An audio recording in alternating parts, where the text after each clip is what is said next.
Nagpagawas na hindi desisyon ang Sandigang Bayan kontra kananay San Sebastian Mayor Arnold Abalos. Diin ginsentensyahan ini hinwalo ka tuig nga kapresuhan. May pagisumpayhan reklamuhan pagtanggalhan alkalde ha iya Municipal Planning and Development Officer hinwaray agi nga formal nga proseso.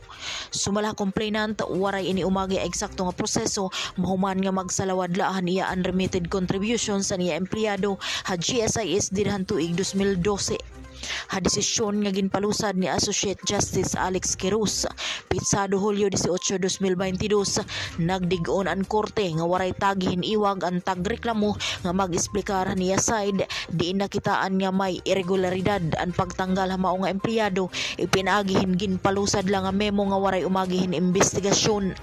Una na nga naatubang hi Mayor Abalos upod ang Municipal Treasurer Han San Sebastian ha kaso nga graft and malversation of funds. Diin may kapresuhan nga unom kutob 8 ka tuig ngan perpetually disqualification from holding public office. Initungodhan kawaray pagrimit ha buwis sa BIR nga maabot 1 milyon ka pesos hadin tuig 2008 ngan 2009. Parahan balitang waray indadapigan, balansingan ugo pakamaturan, Maria Arlene Gabon, Eastern Visayas Journal, San Sebastian, Samar.